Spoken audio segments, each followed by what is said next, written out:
Hey everybody, what's up? Circus here, coming at you with part 2 of our interview with Kernow King, our boy K-Ro, as we call him.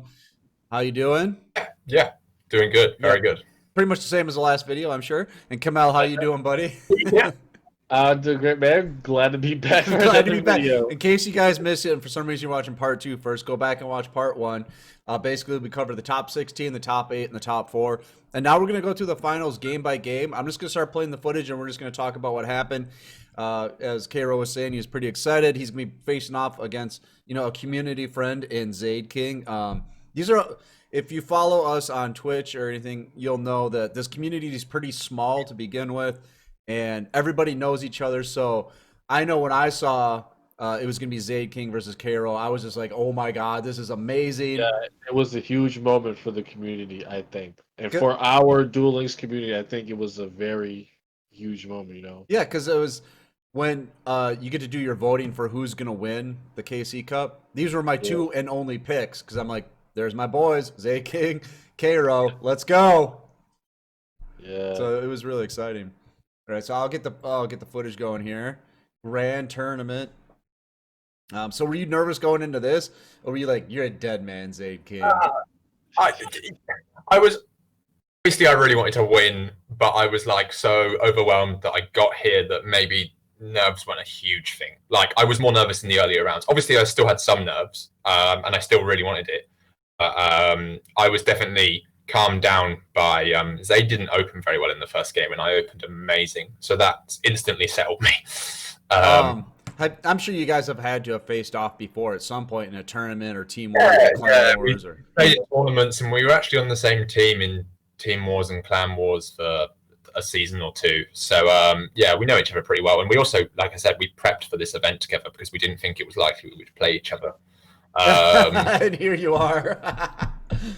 Yeah, It's like Anakin are. and Obi-Wan here facing off, man. I sent my decks to Zaid King. That was how confident we were that we wouldn't play each other. He knew every single card in all of my decks. Oh my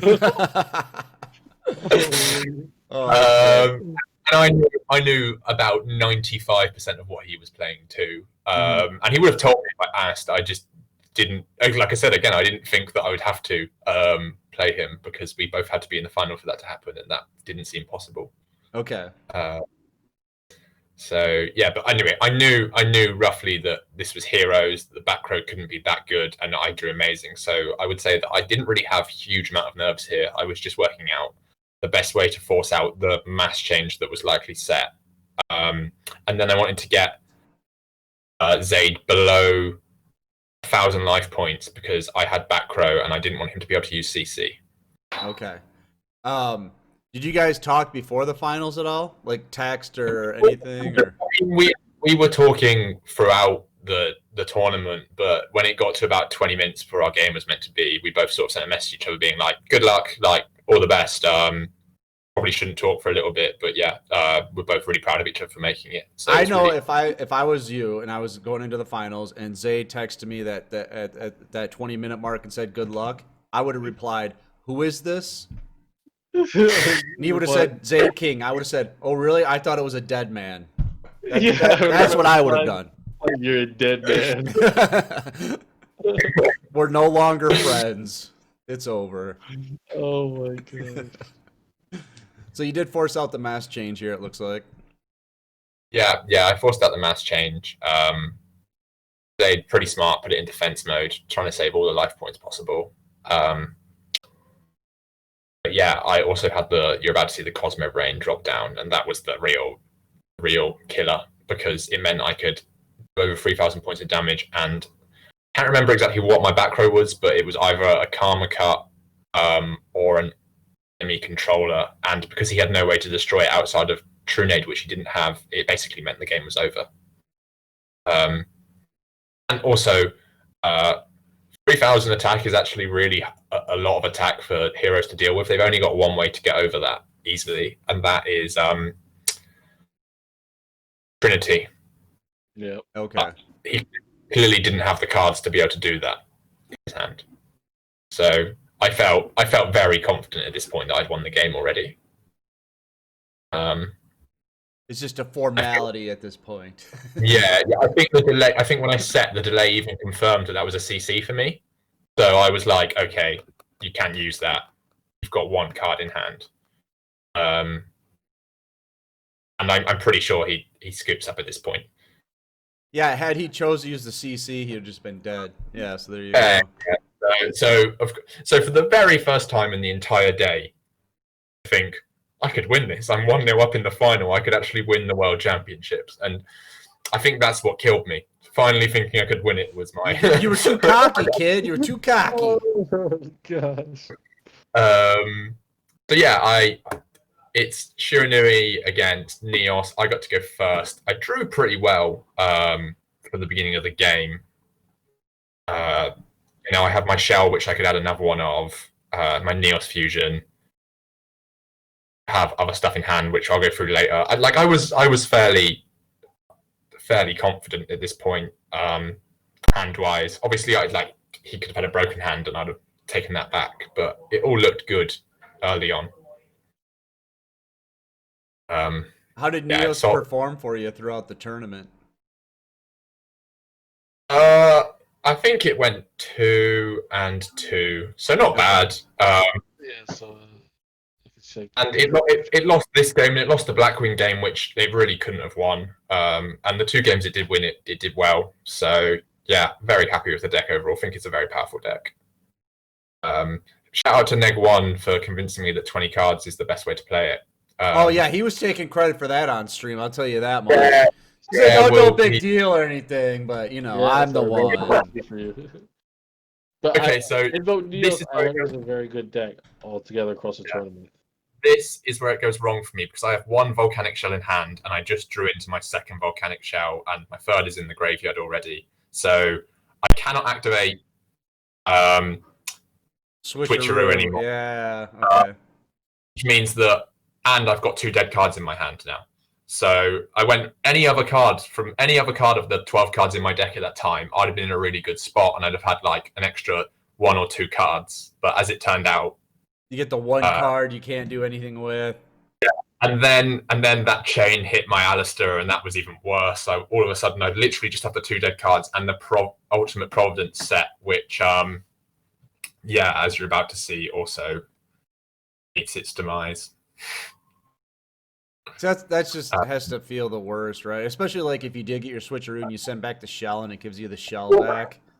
The reason I ended up losing this game is because I only had 1 back row to deal with his big turn. And I had 2 chances to get another one if I drew any other card in my deck but Volcanic Shell. So I really thought I was on top of this game, and obviously I was 1-0 up. I was starting to get a little bit excited, and then as soon as I drew the volcanic shell, I was like, and I've lost. I just knew something was going to go wrong. Nothing I can do. Yeah, that's just. And then I was like, I've lost if I don't win this turn, and that's why I summoned the Alistair, and that didn't work out either. So yeah, now you have that Alistair just sitting there, just a portal to your life points.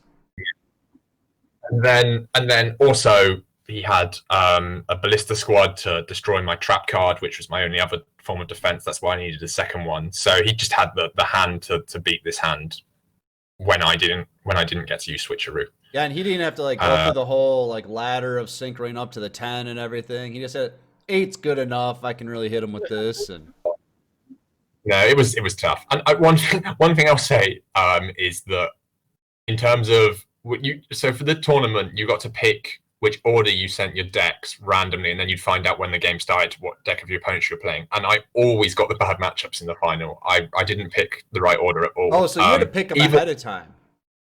Yeah, only a few seconds ahead of time. Like you pick the deck and then you sit at the table. Okay. So yeah, I thought he's not going to expect me to start with Blue Eyes first game, so I picked Blue Eyes, and he had Hero, which normally counters Blue Eyes fairly well. So I was like, damn it. But obviously because I drew so well and he didn't draw very well, I managed to win that one. And then I that did not happen. My Neos did, and again, it would have been fine without the volcanic shell, but I did draw the volcanic shell. And then the final game is his Neos against my Ritual Beast, and Neos is probably Ritual Beast's worst matchup, along with Dark Magician. They're both pretty bad. Did you just say Witchcrafters was their worst matchup too? How many? Does this deck have any good matchups? Witchcrafters is a fine matchup. Like I said, it's maybe not favored, but it's still fine. Okay. And no, to be honest, no, Ritual Beast isn't even in a great spot right now. I just had to bring it because it was the only reason I got here in the first place. So it didn't feel right to betray the deck, and also because I can't play that many decks that well. So it was, character, you know, my Ritual Beast deck got me here. It's gonna take me to the top. Yeah, it did well until here. It finally, yeah, climbed the summit and got down. Here he goes. He's blaming the deck already. Here we go. I can see where this is going. All right. No, let's just watch the damn game. All right. Alrighty, right here. You lose the coin toss. Is that good or bad? It doesn't really matter unless there is an Ultimate Providence face down, which there actually was. So yeah, I suppose it has a bit of influence, but I couldn't use my combo first turn anyway, so it ended up being fairly insignificant. Okay. And the one good thing about Ritual Beast in this matchup is that obviously Neos burns itself with the shells and stuff like that, and Shadow Game burns them even more, so they do kind of put themselves on a clock. So yeah, instantly, like Zade's already taken 900 points of damage and it's the first You're just turn. like, oh baby, this would be too easy.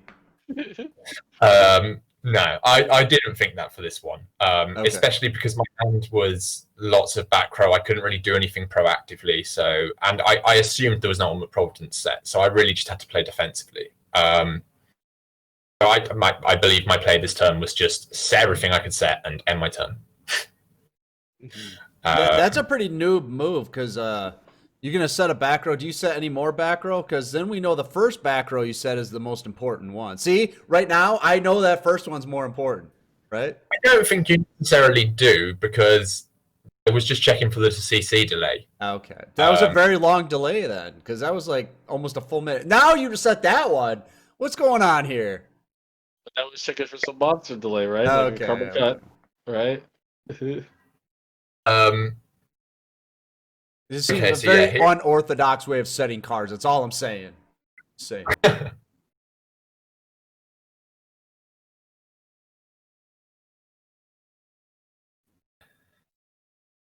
Okay, so at this point you're like, oh crap, he's doing the thing.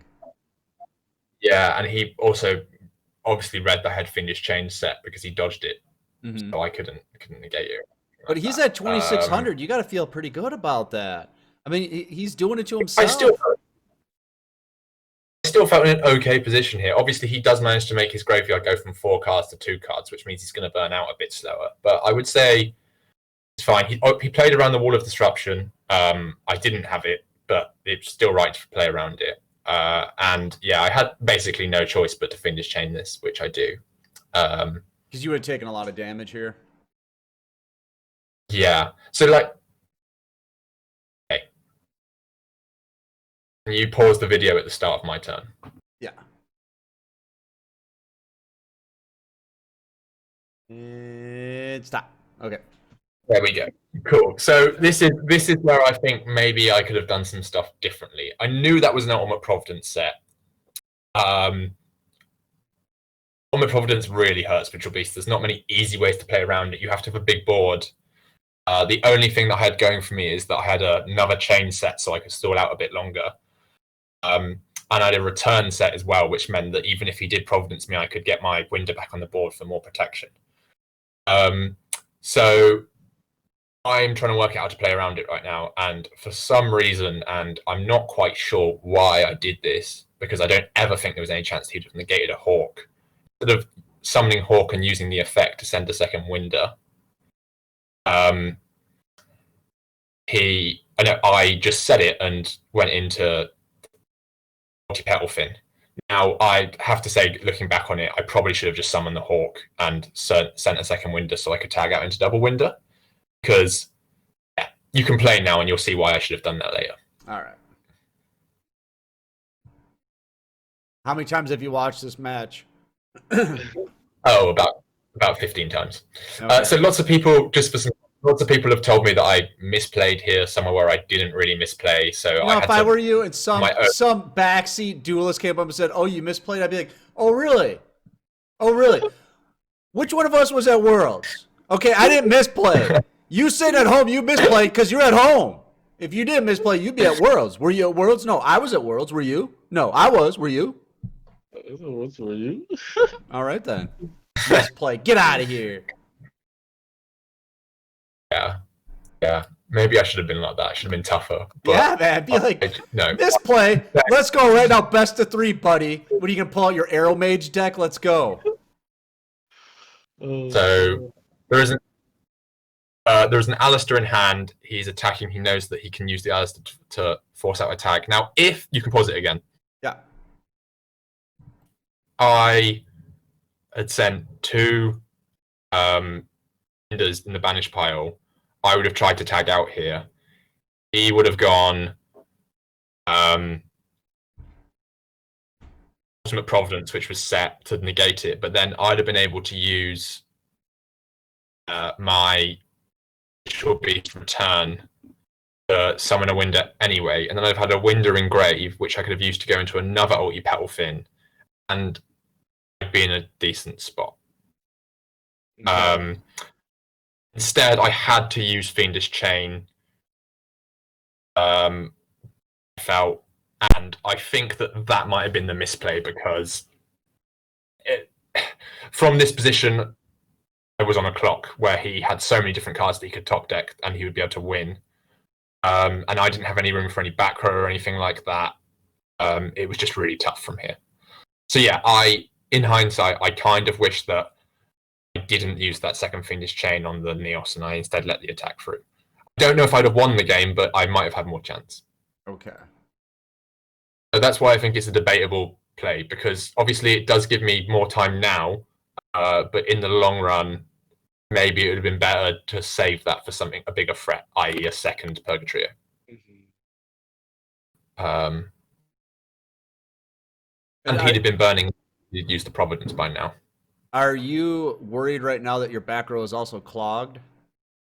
Yeah, a little bit. And lots of people at this point, I found, were saying, oh, Kernow, he's in a really good spot here. Like, Zayd's slowly going to burn down. He's clogged up and stuff like that. But there are so many cards in his deck that win him the game here. He has an invocation that wins him the game because he can discard an Alistair and activate invocation, use the one on the field to unclog himself. He's got Regeki Breaks, which he can use to destroy the Fiendish Chain so the Purgatrio can attack again. He's got a Cosmic Cyclone as well. That's like 5. There's 5 cards in his deck that if he draws them, he wins.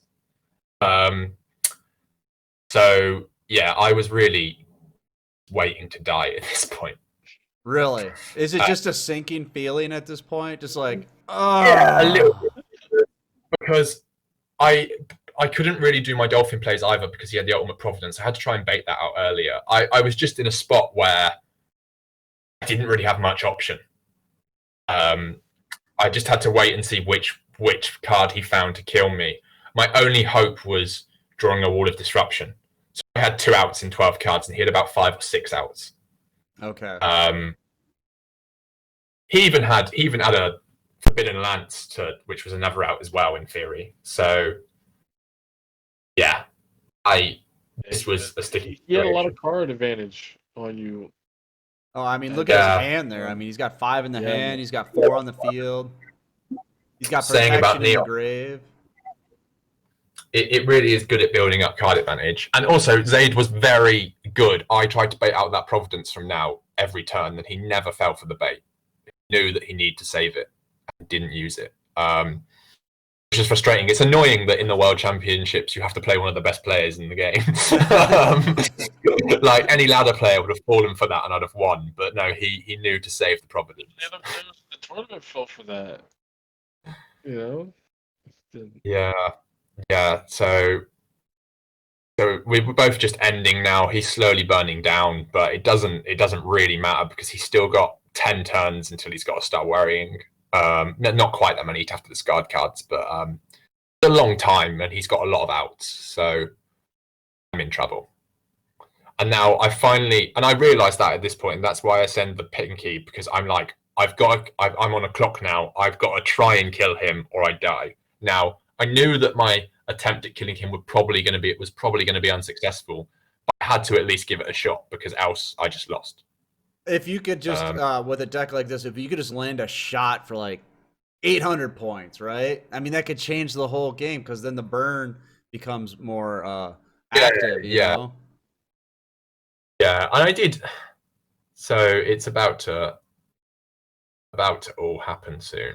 And this is where a minute is where people have suggested that I maybe misplayed, but I'm going to explain why. There's no misplays, buddy. There's no. In DLE, when you're here with us, there's no misplays. All right. Pause it now. There at best, we have happy accidents. Okay, that's it. So I used my Ritual Beast Petalfin to bounce up his Purgatrio. Now, lots of people said, "Why did you do that? You opened the board up. He can now kill you." And without that, he was just stuck there. One of those two sets is a Regeki Break. If I just end my turn and don't do anything, in the end phase, he flips up that Regeki Break, which is on the Purgatrio, and he just attacks me for lethal. I do nothing. So, assuming that is one of the cards, I decide that I've got to take the risk and hope that both of his back row aren't good and I can OTK him. I only need to attack once with an ulti Apelio to win. And I know that I'm dead next turn if I don't. And everyone was like, "Oh, he only killed you because you bounced his field." But yeah, I lost anyway. there was no way around that at that point. He had the two back row, so he managed to kill me. Well, I didn't manage to kill him. If I just passed, he was not clogged. He was going to kill me. Now, you're saying these people are telling you that you misplayed. They obviously don't have all the information or maybe a full understanding of the game. My question is, why did you go on Reddit immediately after the tournament was over and start reading comments? What? I don't know. I care what people think. You should have went into the DLM General, man. The biggest cesspool of them all. You should have went in there. I went onto Reddit, but I did look in the Discord and see a few people just saying like, "Oh, that was wrong," and I couldn't let people think it was wrong. But I would have been like, "Oh, really, Mister? I couldn't make the top 10,000 in the KC Cup. Really?" To be fair, I didn't do it straight away. After that, I spoke to Zaid for 5 minutes after the game. I did an interview with Konami. I had some time to calm down and let what just happened sink in, because I was still really happy. Like, obviously I was a tiny bit sad that I lost, but I just became second in the world and 1 million people joined this thing. So right. I was like on top of the world. There was just like a little bit I was thinking, could I do anything wrong? Lots of people have been saying I misplayed, and I watched it over again and I was like, I didn't. And yeah, when I saw people still being like, "Oh, you threw," I'm not good at just like letting that lie. Unfortunately, it's something that maybe I'll get better at. But I was like, "No, I didn't. Here's why." That's right. So yeah, but no, Zaid. Credit to Zaid. He played it absolutely perfectly. As I'm assuming he did in the entire tournament. Flawless player, and yeah, he got the win here, and it was fully deserved. All right, so we'll pick it up here. So, like you said, you guys had played a lot. You pretty much knew his deck. He pretty much knew your deck. So that might not be information that the average Reddit viewer or DLM viewer might know. So they're backseat dueling here. They don't know all these things, but you do. So you're making the best decision with the information you have. I think this goes to show like that this community's way of playing and preparing and improving at the game is like, it's valid.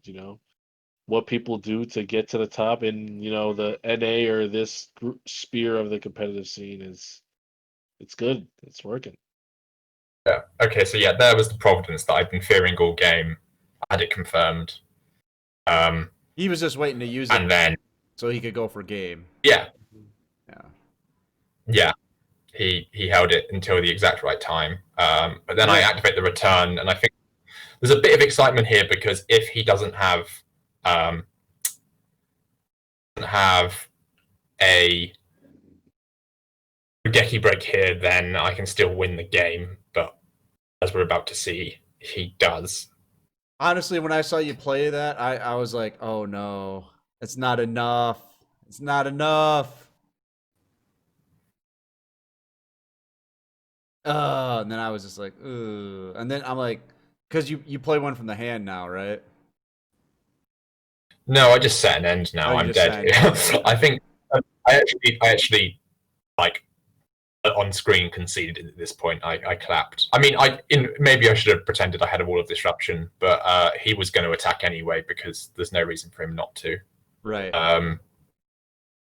So yeah. That was it. Zayd just plays it out now. I mean, sometimes yeah, you do everything you can, and your opponent just does a little bit more, and that's all there is to it. Yeah. But I said this constantly. You have to accept with this game that there are times that you can do everything right and you'll still lose. There are also times where you can completely play horribly and you'll win. And this was watching one of those times where I don't think I could do much. But to get to the final in the first place, I had so much luck and so much good fortune that I'm at peace with that. Sometimes you just don't win, and it's not your fault. And I'm still pretty proud of the achievement.